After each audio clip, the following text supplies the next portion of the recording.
نحمدہ ونصلی ونسلم علی رسولہ الکریم اما بعد فاعوذ باللہ من الشیطان الرجیم بسم اللہ الرحمن الرحیم الحمد للہ رب العالمین۔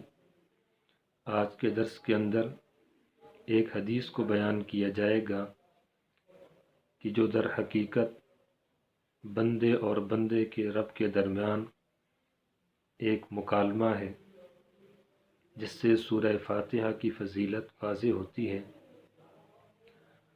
مسلم شریف کی روایت کے اندر آتا ہے کہ اللہ رب العزت ارشاد فرماتے ہیں، قسمت الصلاۃ بینی و بین عبدی، کہ میں نے نماز یعنی سورہ فاتحہ کو اپنے درمیان اور اپنے بندے کے درمیان تقسیم کر دیا ہے۔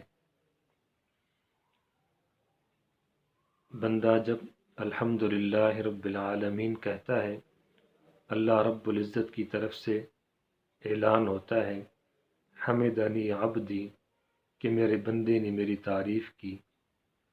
اور جب بندہ الرحمن الرحیم کہتا ہے تو اللہ کی طرف سے اعلان ہوتا ہے، اثنا علی عبدی، میرے بندے نے میری ثنا کی۔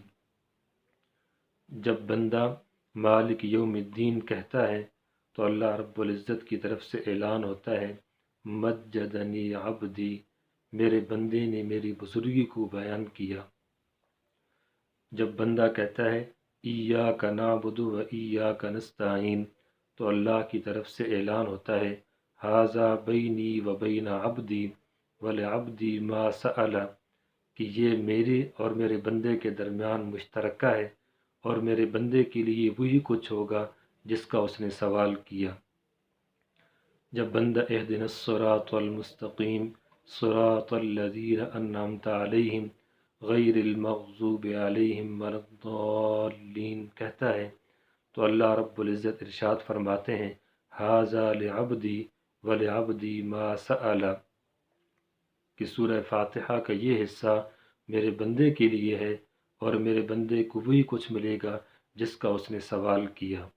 تو گویا سورہ فاتحہ 7 آیات پر مشتمل ہے۔ 3 آیتیں اللہ رب العزت کی تعریف کے اندر ہیں، اور 3 آیتیں بندے کے حق کے اندر ہیں، اور 1 آیت جو مشترکہ ہے۔ اگر ہم پوری سورہ فاتحہ کا خلاصہ بیان کریں تو یوں کہیں گے کہ قرآن کریم میں 3 مضمون بیان کیے گئے ہیں اور ان کا بار بار ذکر کیا گیا۔ پہلا یہ کہ زمین و آسمان اور ہر چیز کا پیدا کرنے والا اللہ ہے، اس کا کوئی شریک نہیں، وہ واحد ہے اور تمام چیزوں کی وہی نگہبانی اور پرورش کرتا ہے۔ دوسرا مضمون یہ کہ ہر انسان اپنے کاموں کا خود ذمہ دار ہے، اور قیامت کے روز تمام لوگوں کو اللہ کے دربار میں حاضر ہونا ہے، جہاں کاموں کی جانچ پڑتال کی جائے گی اور انہی کے مطابق جزا اور سزا دی جائے گی۔ تیسرا مضمون یہ ہے کہ دنیا کے ہر ملک اور ہر قوم میں اللہ کی طرف سے رسول بھیجے گئے جو لوگوں کو سیدھی اور غلط راہ میں فرق بتلاتے رہے اور نیکی کی ہدایت کرتے رہے۔ قرآن مجید کے یہ تینوں مضامین سورہ فاتحہ کے چند جملوں کے اندر بیان کر دیے گئے۔ اللہ رب العزت کی ذات سے دعا ہے کہ اللہ رب العزت ہمیں نماز کے اندر اس کیفیت کے ساتھ سورہ فاتحہ کو پڑھنے کی توفیق نصیب فرمائے اور سورہ فاتحہ کی برکتوں سے مالا مال فرمائے۔ وآخر دعوانا ان الحمد للہ رب العالمین۔